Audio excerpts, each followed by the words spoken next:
you are and around the world. This is Ayman Tarbishi, Deputy Chair of the Department of Management at the GW School of Business, and also part of this webinar. I am the President and CEO of the International Council for Small Business.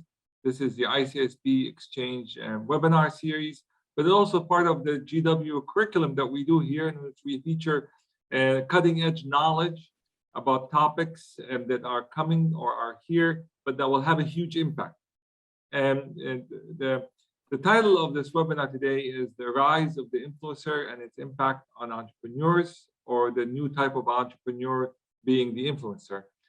I am not the expert on this, and I cannot say that I am the expert on this. So what I have done is I have asked two amazing, smart, brilliant, energetic troublemakers at GW School of Business, MBA graduate program, to come and present to us the latest on this concept of influencer and the entrepreneur. They have done it for my classroom, but when I've seen the presentation, I said this needs a global audience, and this needs to be broadcasted and showcased, because everybody is scratching their head about this topic, thinking, what is it? How does it work? What is its impact?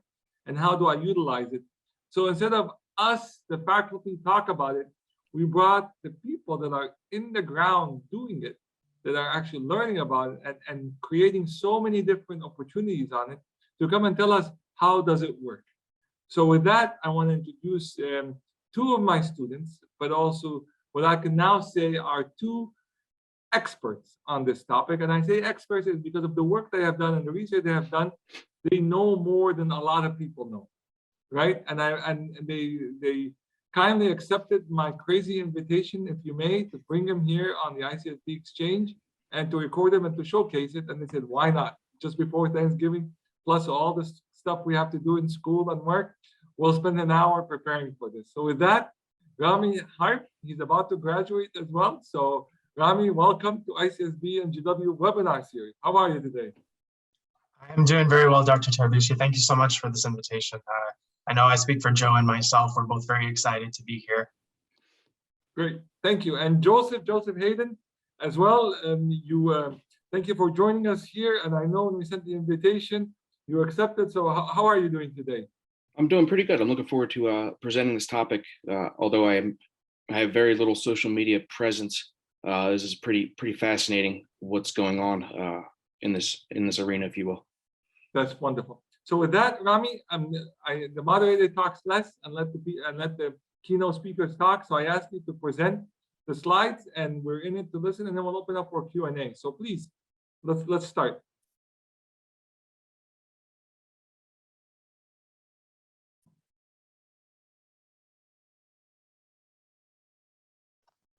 All right. Well, thank you so much again, Dr. Tarbishi.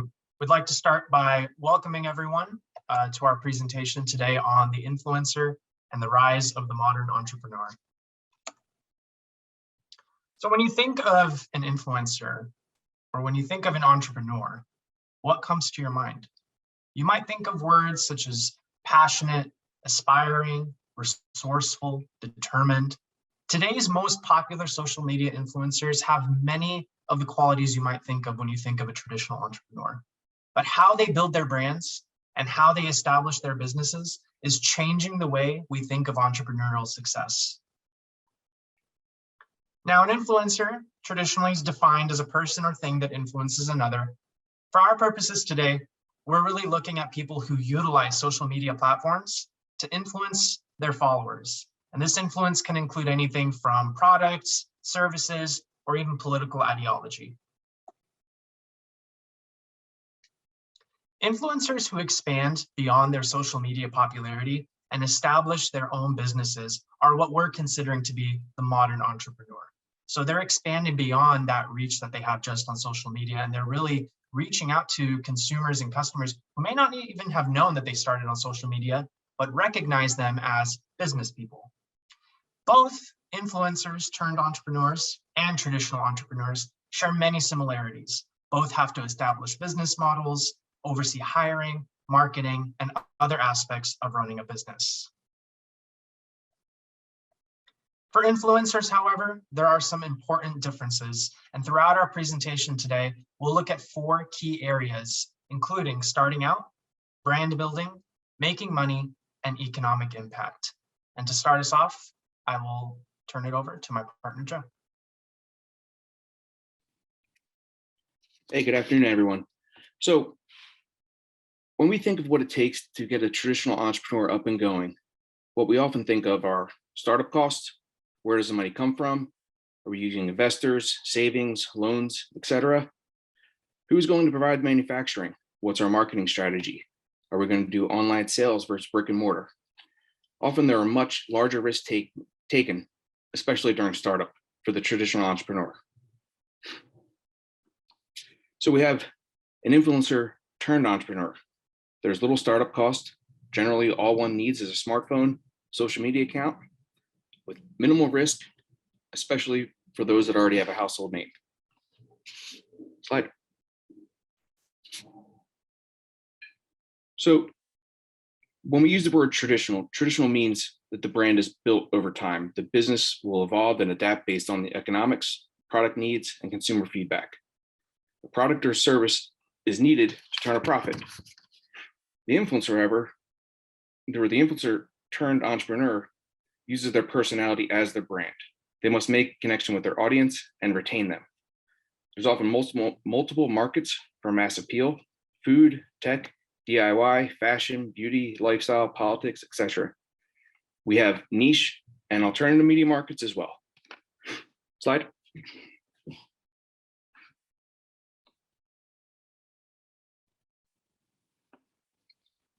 So to be an entrepreneur, we need to make money. So goods and services are that of the traditional entrepreneur. However, the influencer turned entrepreneur is essentially monetizing social media accounts via advertisements, donations, subscription fees, and merchandise. Popularity, in most cases, is the only hard requirement to turn a profit. Slide. Okay. Traditionally, we see entrepreneurs address a market need where they convince the market they need their product. An influencer entrepreneur is more or less an online entertainer, either for free, with sponsorships, with super chats, which we'll get into in a little bit, or behind a paywall, i.e. paid subscriptions. Slide.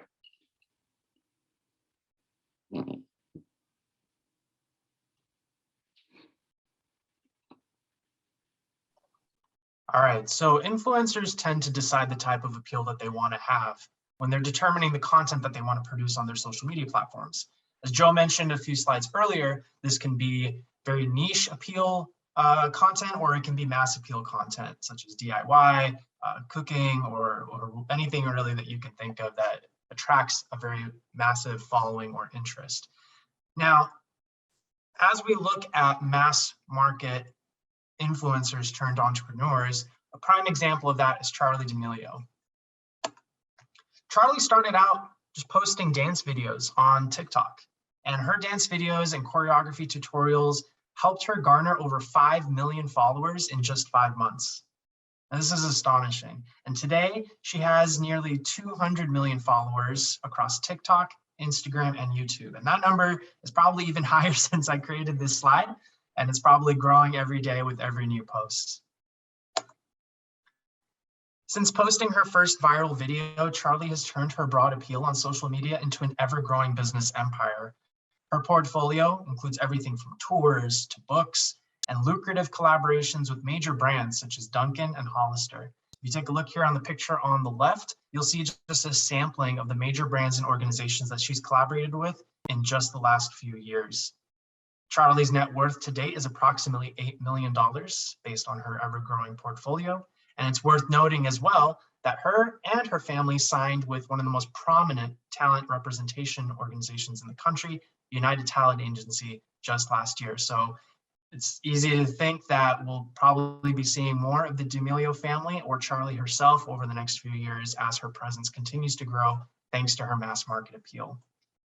Now to spotlight our niche market influencer turned entrepreneur, I'll turn it back to Joe. Okay, so I really went niche on this. However, when you guys see the profit that he turns, maybe a little less niche. So part of the reason I chose this influencer is a few months ago, I was helping a couple friends move into their house, and we were having a conversation on politics, talking about stuff on the left, stuff on the right. And my friend's wife said, "Oh, my brother has a podcast and he keeps having issues with YouTube." That, fair enough. And I asked, "What's his name?" And I told her, I was like, "Wow, I was listening to him on my drive over here." So I thought that was pretty neat that I got to meet this guy's little sister, just having a conversation about what the happenings are. Slide. All right. So the Salty Cracker is a foul-mouthed 40-year-old who rants at the internet. He posted a disclaimer on his site that states, quote, "These are the opinions and ramblings of a lunatic. They are for entertainment purposes only, and they are probably wrong. Listen at your own risk," end quote. He's a former public school teacher, video game enthusiast, special needs tutor, and now a full-time online entertainer. He began his online presence on YouTube, doing video game reviews before posting more and more videos on current affairs and politics. Like most things in the political sphere, and is present on the internet, he discusses controversial topics. And because of this, YouTube has demonetized him by forbidding him access to advertisers, and they routinely censor him. He's countered this by moving the majority of his content to alternative media sites such as Rumble, Odyssey, BitChute, Pill.net, and DLive. Combined viewership averages between 200,000 and 500,000 views in his first 24 hours of dropping a video. Slide. So, Mr. Salty quit his day job and is a full-time online influencer. How does he make a living? He makes most of his earnings via super chats. Super chats are essentially digital tipping in real time during a live stream. Super chats are often encouraged by the influencers by reading or displaying the contributor's name and message. Today, the Salty Crackers live stream earned him between $10,000 to $31,000 a month, according to YouTube's monthly monetization records. That does not include payments through alternative platforms such as Rumble, Subscribestar, and PayPal. Not a very bad paycheck 5 years into his official platform, especially considering that he was not a public figure beforehand and his continued uphill battle with YouTube. Slide. So this is just a breakdown of what he's made in the last 15 days on YouTube. It's pretty substantial. I think I wrote down $25,252 in 15 days. That's not a bad paycheck. And I wanted to point out that the reason that we have a lowest daily viewing at 0 is about 2 months ago, he started immediately deleting his live stream mid-stream to encourage his viewers to move off of the main platform of YouTube. So there's money to be made, that's for sure. Slide. I think with these two examples, you can really see that influencers who become entrepreneurs have just this very savvy mindset. They're utilizing not only mainstream social media platforms, but even alternative or growing platforms to reach audiences wherever they might be watching or listening. And they're thinking of new ways to connect with people through platforms that maybe we hadn't even traditionally thought of. But in doing so, they're revolutionizing the way that they grow their businesses. And so if we look ahead 5, 10, even 20 years from now, somebody will be giving a presentation just like this, but they'll be talking about a new phenomenon that's changing the way businesses are born. How people achieve success will always evolve with the times. Today, it's influencers using social media and alternative platforms to build a brand, gain massive followings, and truly redefine what it means to be a modern entrepreneur. So that concludes our presentation for today. I want to thank everybody for attending and watching, and we'll open it now to any questions.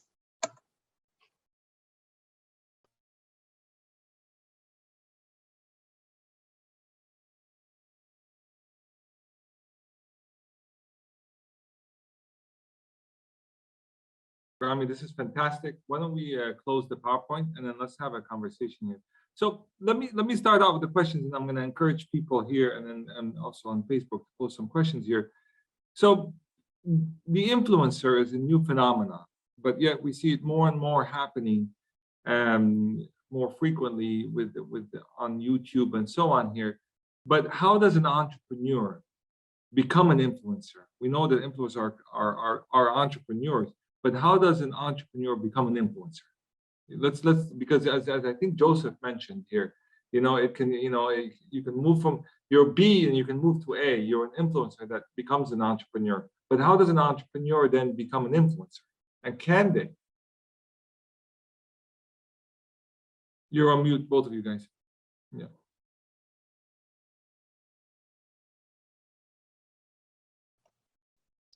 So I think you're absolutely right, Dr. Terbishi. It can work both ways. Influencers can become entrepreneurs, and entrepreneurs in reverse can also become influencers. I think that in order for a established entrepreneur to become an influencer, it's all about reach, right? You have to expand beyond what you've created or you're putting out into the world and really affect change, or even just become popular. It may not even be necessarily doing anything substantial, but you've connected and you've resonated with people. Another part of that too is having a personal brand. So it's not enough as an entrepreneur to just say, I've created this amazing product or service and I'm putting it out to the world. If you really want to become an influencer and really affect change or implement, a new way of thinking or just doing on a wide scale, you have to have a personal brand that people can resonate with.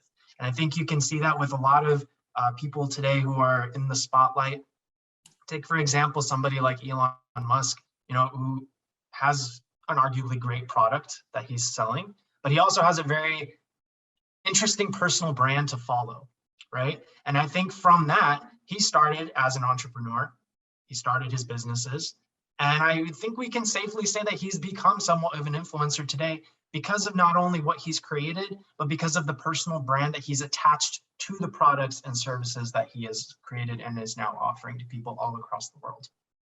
Excellent, excellent. I know Joseph is back. Joseph, what's your thoughts? So I got to ask who we just discussed real quick because my internet dropped out. We were asking, I understand. We said that influencers can by nature be entrepreneurs because they can, like, as you mentioned, right? That she started out, but then she became an entrepreneur and now she's making 8 million and so on. But can entrepreneurs be influencers? Can they move into that realm? Of course, the answer is yes, maybe, but there's something more to this. What might that be? I mean, look at Joe Rogan. What, he just signed $100 million with Spotify. I don't know what I guess he started out more of as an entrepreneur and then became an influencer. Yeah, but these are unicorns. These are examples of 1 in a million or something like that. But what about the entrepreneur that's running their own little online store or their coffee shop, or the entrepreneur that's trying to, sell their time on consulting? How will that work? And what do they need to do? You know what I mean? We always look at success and say, well, look, they've done it, so it's easy. It's not easy. Nothing is easy. Well, what do you think, Rami or Joseph? Both of you. I mean, ultimately, you need a following. None of this happens if no one's listening or watching you or trust you. Absolutely. Okay. And I think one of the things we talked about is in order to get that following, you have to build that personal brand. And that's what really separates the traditional entrepreneur from the influencer turned entrepreneur, is that the influencer starts by building that brand, and that brand is everything. So they have to build that first. They have to cultivate it before any products or collaborations or deals come through. They have to have a brand that associates with who they are as an individual. So if you want to look at it from the reverse perspective of an entrepreneur becoming an influencer, they might already have their product or service created, which is a differentiating factor, but then they need to spend some time developing their personal brand and utilizing social media platforms, mass appeal or niche, what have you, to resonate and connect with people who may not be in their local markets, but who can at least follow them as an individual. And in that aspect, they can become potentially an influencer by broadening their appeal based on who they are and who their brand is, not so much what they're selling. Rami, excellent explanation, and as well as you, Joseph, here. But that for me opens up a a lot of questions, but Joseph, jump in.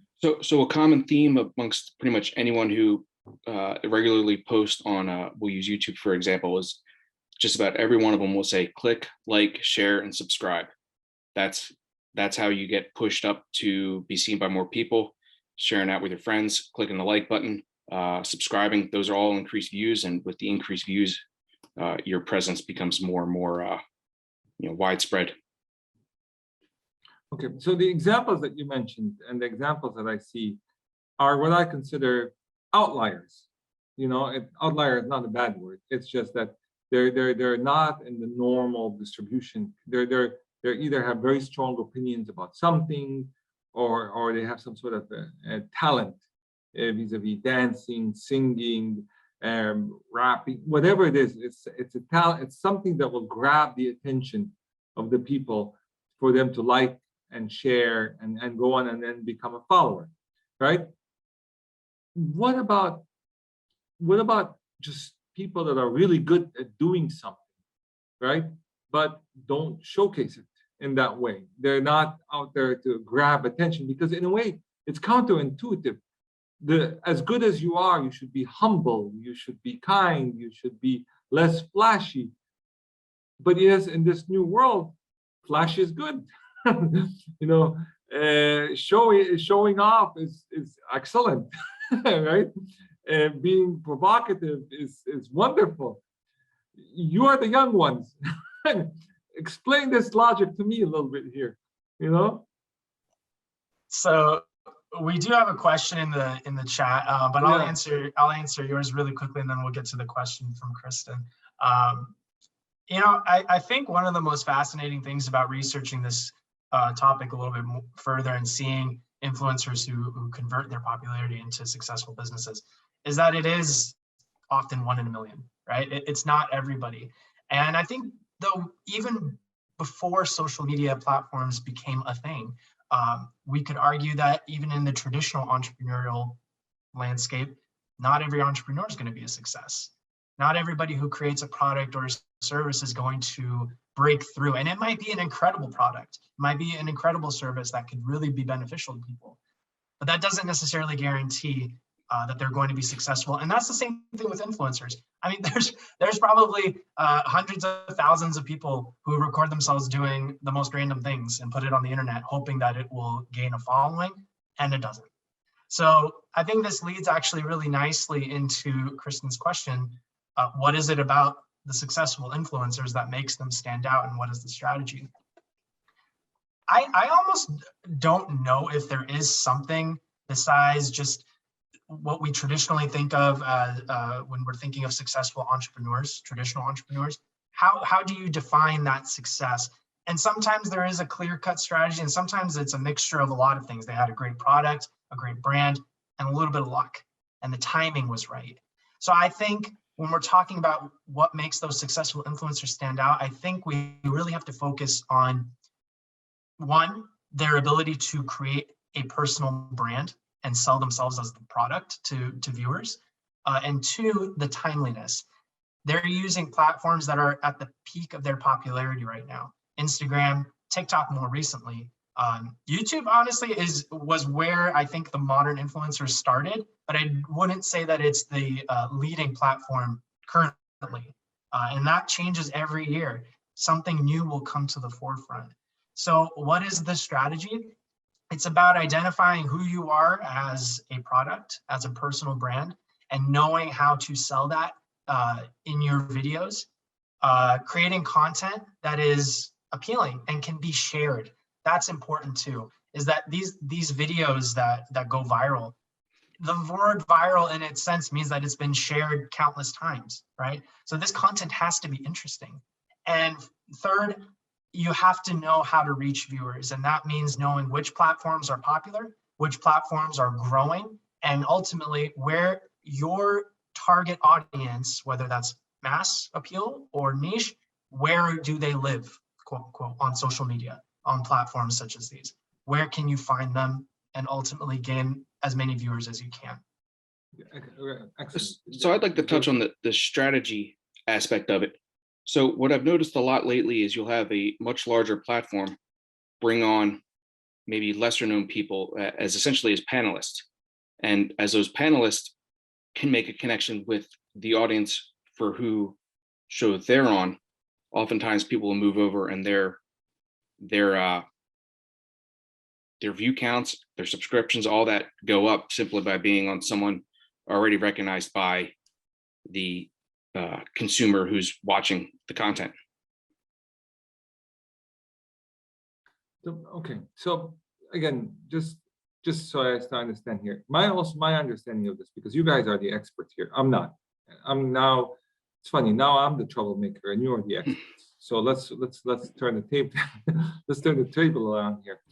From what I've seen from the influencers, those are the individuals that are extremely rich, that use their fame and that the Elon Musks and stuff like that to influence people's opinions about things. We've seen him on Saturday Night Live.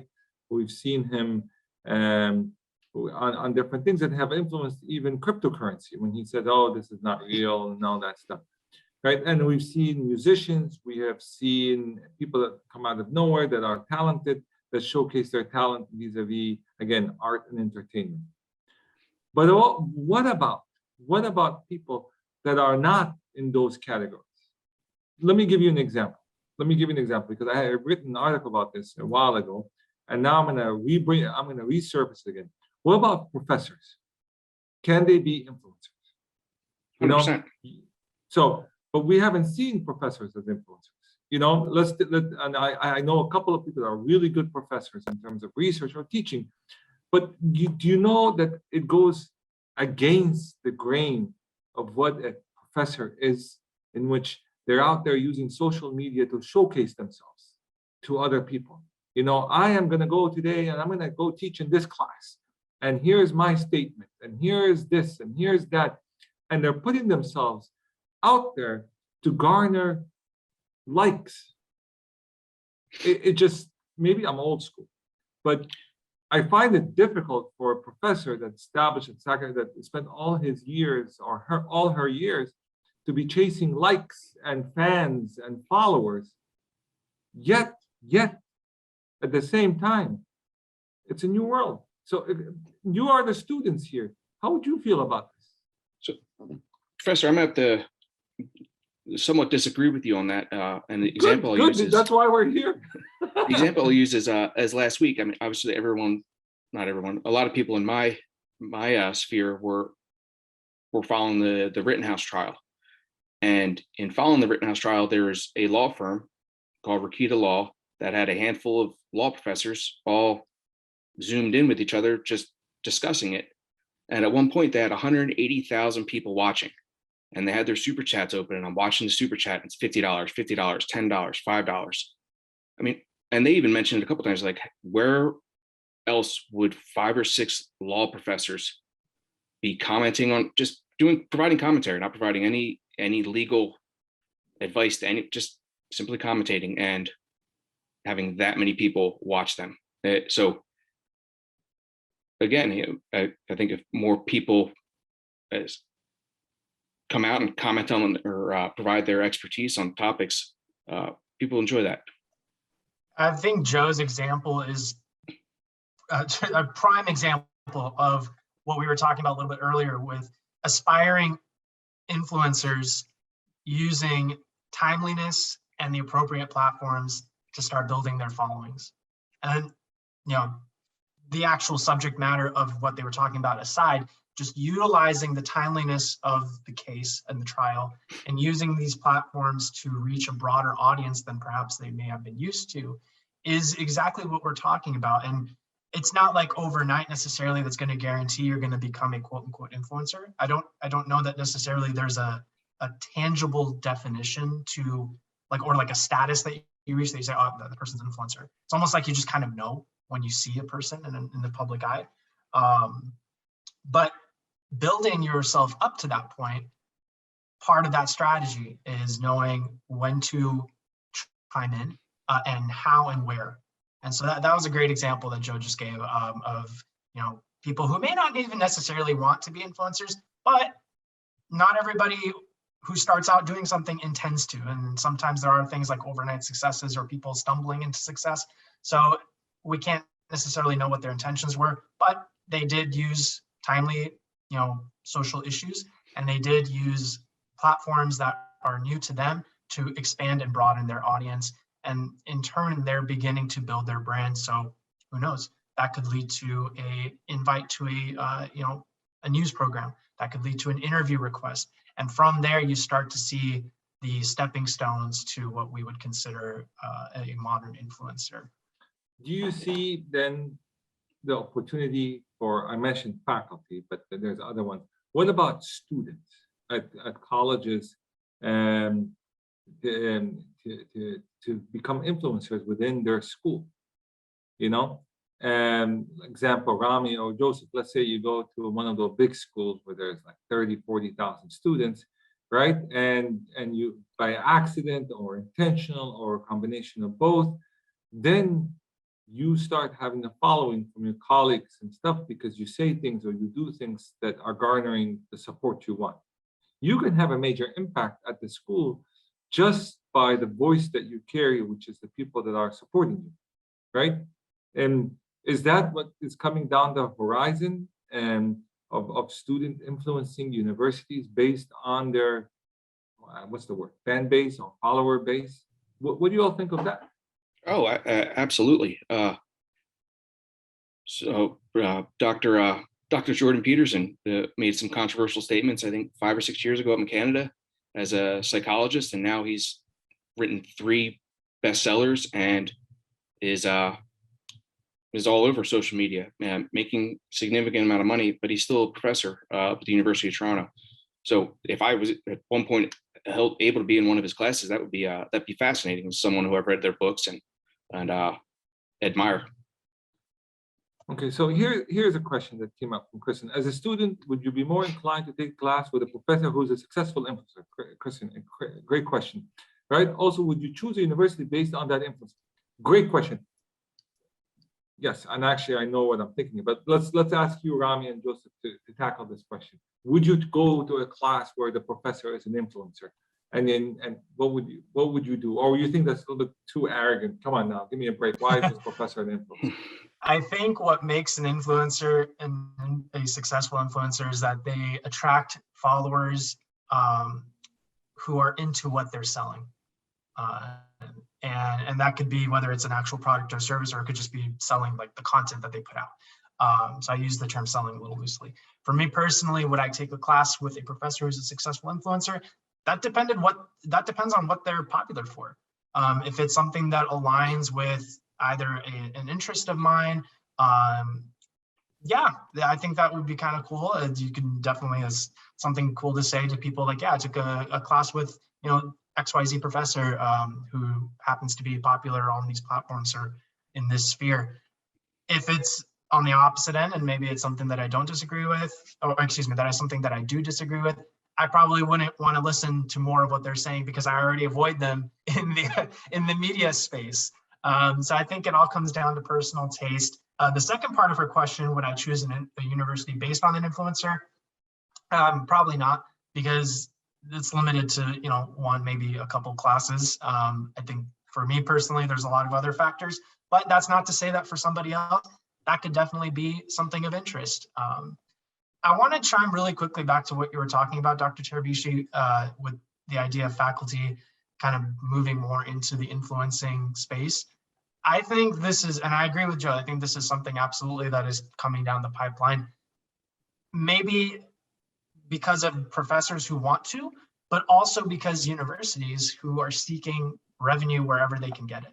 And if they can find a way to capitalize on a professor's or a faculty member's popularity, why not? They're going to. And I think that's just part of the landscape we live in, where schools are going to promote these the same way they promote football coaches, right? You want to go to a school, if you're an athlete, if you're a football player in high school and you want to go to a very competitive football program, oftentimes you're looking at who's the coach, right? And there are arguably some college football coaches who are more popular than NFL coaches. So I think that is something that we can definitely anticipate seeing, maybe not immediately, but maybe down the road more so, kind of shifting more into the academic space where faculty members who have made a name for themselves, either while they're at the university, or maybe they bring that with them to the university from wherever they were before. I think that's something that we can definitely see happening down the road, in parts because of the ideas and motivations of the faculty members, and also in part because of universities who are seeking to really push and promote and publicize their growing faculty members who are growing in popularity, to seek more revenue and capitalize on that however they can. So saying this, we know that being an influencer is not something easy that can be done. You actually have to work to become an influencer in terms of whatever you're putting out there, a video or something you write or something you do, is time commitment and effort and skill and knowledge, Joseph, right? And the people that are in this realm, again, I mentioned people that actually do this as a job, entertainment, that's natural for them. But for those that are not, an example, a professor, they don't know anything about, creating the TikTok video listen, I give you an example. I asked a student of mine, and because we were trying to cheer up the students, I said to them, I said, hey, let's use TikTok to kind of help them get excited. And they said, yes. And he created a TikTok of me being Batman. And it was a huge hit, but I had no clue how it all worked.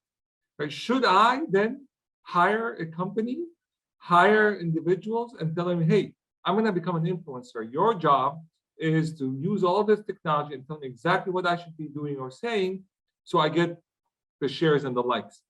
Is that really what it should? I know this is what it takes to become an influencer, but it's a commitment, and it's a new world in the sense is your success in a classroom or wherever you are as a doctor, as a lawyer. If you're a lawyer, is how many cases you win, how many clients you get, how many hours you bill. As a doctor is how many patients you see, how many surgeries you do, how many people you save their lives. As an accountant, how many tax returns you do, how many hours you bill. As a professor, research professor is how many articles you publish and in what journals you publish and how many citations you get. As a teaching professor, how many classes you teach, how many students you get, how many teaching awards you get. These are the metrics. As an influencer, the metrics are different. And that requires you to find a company or individuals to garner these metrics.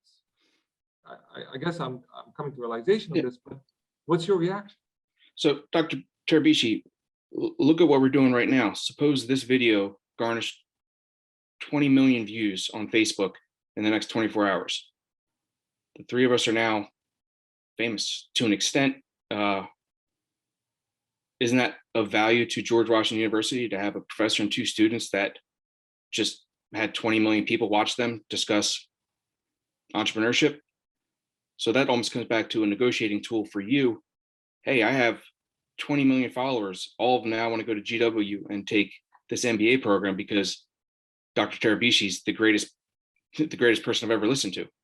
And that Joseph Hayden and Rami, they're pretty good to go too. So I want to be with this group. There's serious money behind that. And then you're going to ask GW to reimburse you for all your tuition fees. 100%. plus. Saying, hey, me, my kids, my grandkids all go to GW for free, right? That's how you'll negotiate this. Because hey, time is value. You value your time now. Rami, what's your reaction to this? So we just got a question, which I think is pretty interesting. Who checks these influencers to verify what they're saying is true or not? Honestly, you can look at that as beauty's in the eye of the beholder. It almost doesn't matter if it's true or not in the influencing sphere. As you can look at that right, wrong, or indifferent. But I mean, that's just the nature we're in. If we go against that, then we're really be grappling with our First Amendment freedom of speech. I think the second part of that question, whether an influencer's credibility will now be based on number of followers rather than truth and facts. Sadly, Absolutely. yes. Yeah. Sadly, yes. I think that we see that, especially over the last several years, that somebody's reach is often more powerful than what they're actually spewing. So I think that it is up to people, followers, consumers, what have you, to be informed. As with anything, though, I mean, you wouldn't go as a consumer, you wouldn't just necessarily go buy a product off the shelf just because you see it, right? You you look at it, you look at the packaging, you look at it if it's a food, you look at the nutrition facts. Like you want to put in some effort to know what it is you're buying. And I think the same can be said with digestible media content that we watch, not necessarily buy. If you are the type of consumer or viewer who wants to make informed decisions about what you bring into your life, then I think you'll do the necessary background checks and information checks and research to know if the source of what you're looking at or watching or buying is in line with your own personal values. So hopefully that answers that question. But that was so Rami and Joseph, if I kept focusing on the professor because I was trying to make sense making of it on my end. But what about students? What about students like you all that are graduating? Should, and not maybe now, but in the future, are companies going to be hiring you or submitting an offer to you based on how many followers you have? And if you are an influencer, imagine if you are in different industries, marketing, entertainment, even other things where you come in with a set of followers, networks, connections that you say, you know what, we're going to offer you a salary, but based on the other things that you bring into us, that creates instant credibility for us because you're working for us. You'd be like, yeah, and I want a bonus. I want a $250,000 bonus because I have 10 million followers. And yes, I'm going to be working for you all on heading your new product development, but I have 10 million followers that will attest to the quality of your product. I need a cut of every single sale you do. Is that the future then of employee-employer relations when we bring these stars in? Absolutely. But to counter that, if the product is worthless, you have 10 million people that are now calling out that product to be worthless. But so you're threatening them. I was thinking positive. No. I'm just saying, if I'm an influencer and I'm peddling a product that's garbage and the people that I influence run out and buy that product and it's garbage, that really will hurt my credibility to them. And they're, for the influencer, your audience is the only thing keeping you up. So back to the truth and facts, if you lie to your audience or if you're called out, then you lose your credibility. So then should we then have a class at GW in the career services is how to become an influencer, how to use social media to develop your CV and resume online versus just please fill out your typical resume. Here, be like, no, this is no longer a CV. This is more LinkedIn account. This is more your TikTok account. This is more your Facebook account, Instagram account. I don't know what other accounts are coming up, but now this becomes a whole new deal where you're saying it's not just your CV, which is the regular template. So everybody look at the same. It's a different ball game, if you may. Well, Dr. Tervisha, that's a really interesting thing to talk about because especially putting it in the framework of offering it as a career service. I think on LinkedIn a couple of weeks ago, I saw that somebody landed a job at some Silicon Valley company by I think tweeting the CEO or something like that. But they, without remembering the specifics, they used social media to reach out to this company and a member of this company, and in turn landed a job. And their request went viral on LinkedIn, and people were talking about it and stuff. So, but even with that example, though, I think that it is very specific to what your career interest is. And you asked if you go into an interview, if you bring all of these followers on social media and this popularity and this personal brand, would that help you? I think it depends on what you're applying for. If you're going to apply for a social media manager position, absolutely. Knowing how to utilize these platforms and having examples of how you've done that for yourself or for other people in the past absolutely helps support your candidacy for the job.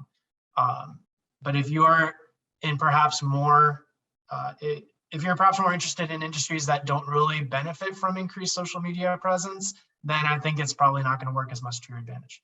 So it is very specific to, I think, what you're interested in and whether or not your social media savvy lends itself to that industry or that specific company and their ability to capitalize off of that.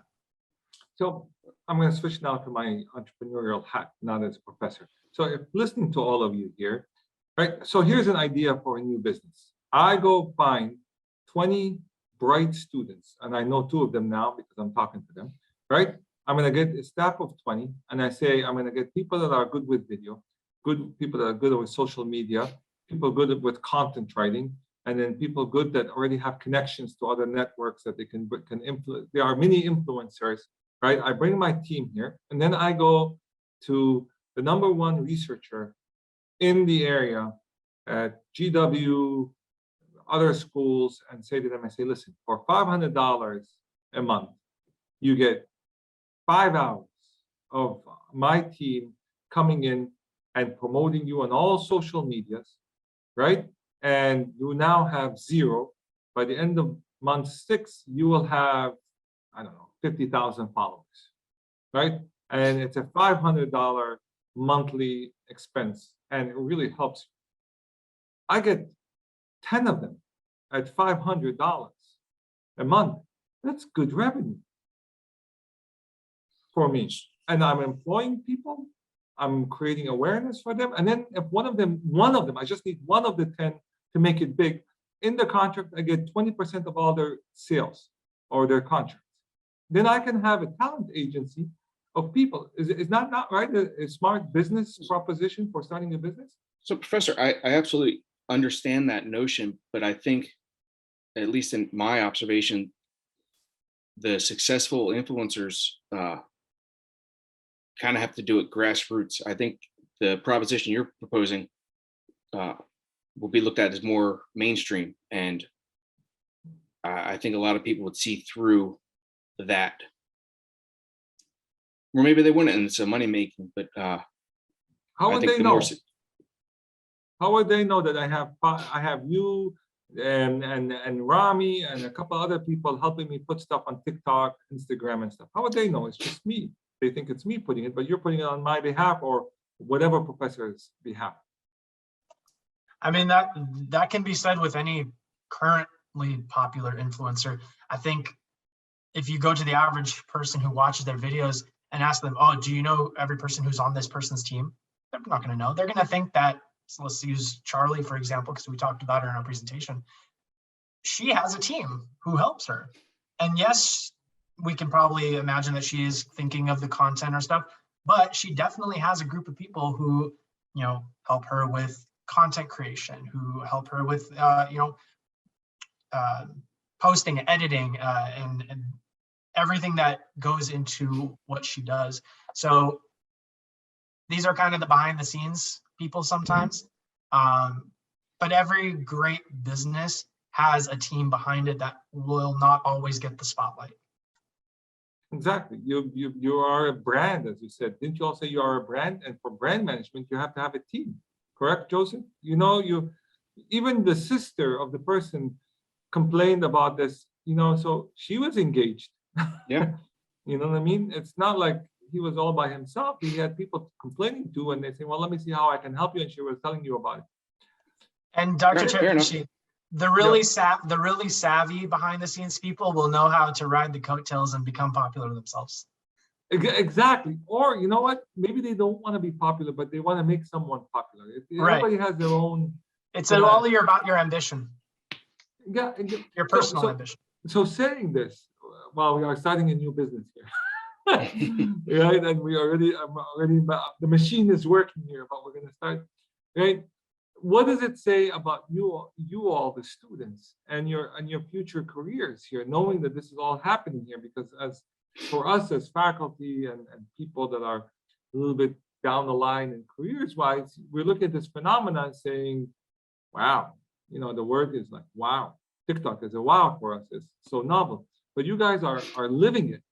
What's your reaction to all of this? And how do you use this for your future careers? You all are starting out here. For us, our exciting thing was the internet and email, and BlackBerry, but you guys now have more than any of this stuff.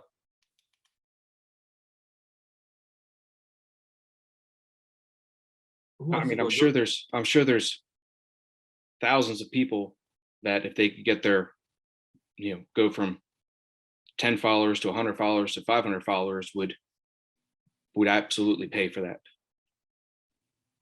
Yeah, but you, Joseph and Rami, what about your careers? Because as a professor, at the end, what I care about is your successes. You know, I mean, I've achieved my successes. Your successes is what makes me happy or successful. You know, when I see students become successful. How do you see this technology in your path to success? You know, and that's really the question I have. You know, as faculty, we've attained the highest level of degrees, recognition, and stuff, but you are just to graduate, about to graduate and start your new careers. How would you use this to further your career success? I mean, I don't know if I necessarily see myself as somebody using platforms like Instagram and TikTok to promote my own career success. I kind of, my own personal values are to build career success a little bit more organically. And I say that as I'm being live streamed on Facebook. But that aside, you know, I think every generation has, you know, that kind of same question. Are you going to use the tools available to you at that period of time to reach the success that you desire? And I don't think if somebody doesn't want to use social media to their career benefit, I don't think that necessarily means they're going to be less successful at all. But I think everybody has their own way of cultivating that success. And that's what makes it so fascinating, is that there's so many different examples, and every case is individualistic to the person or team behind it. So while I or Joe may not want to necessarily use TikTok and Instagram, for example, to become popular and become successful, that's not to say that we're less ambitious or that we're going to be less successful in our careers, but we're finding ways that feel natural to our career paths, and for me personally, for my career path, that feel natural to kind of reach that success that I desire. And social media may not necessarily be a part of that now, but who knows? Like I said, it's always changing. So 10 years from now, I might be on the latest social media fad, using it to my advantage. Yeah, and Joseph, what about you, Joseph? So I still don't know what I want to do when I grow up. So it's a hard question to answer. Good, you guys have the best sense of humor. Okay. Good. You don't know, or No, you have no idea? No, I really don't. I'm retiring from the military here very shortly, and there's a lot of work to be had. I just haven't decided what I want to do. You know, I have to say, and we're going to wrap up this webinar here. This has been one of the best webinars I've ever conducted. And your enthusiasm, honesty, kindness, and empathy, and optimism is just unbelievable. And if the world is going to be a better place, we need more people like you. And I have to say this as a father, I wish my sons will grow up to be like you. You know, because you have the value systems and that any father or mother would like to see her children in. As a professor, I am so proud of George Washington University, the School of Business, to have the education that you have received and the learnings that you have received are just incredible. As an employer, I would like to steal you all and hire right off the bat to come and work for my company because of what you bring in with knowledge, with learning, with the ability to pivot and learn and produce is just incredible. But as a world as a whole, every time I listen to the news, I get depressed. But if I know people like you that are coming and soon will be in leadership positions, I think we're righting the ship to move forward. And I think this is what it takes to kind of get us going in the right path here. So with that, and I think, and I want to say on behalf of GW, George Washington School of Business, the International Council for Small Business, I want to thank you. Thank you from our bottom of our heart for this wonderful webinar. You've really touched my heart today. And everybody that's watching it here, and people will watch this, people will recognize this, and then they'll be in touch with you. And I'll be sharing your email addresses and with you so they can reach out. I encourage you to showcase it to many people as possible. And you have a wonderful, wonderful future ahead. And thank you very much, Joseph and Ram. Really, really thank you. Thank you, Professor. Thank you so much, Dr. Terbish. It was an honor to be here, and thanks, Joseph, for joining me for this journey. It's been a real blast. Yes. Yep. Take care, everybody. Bye-bye.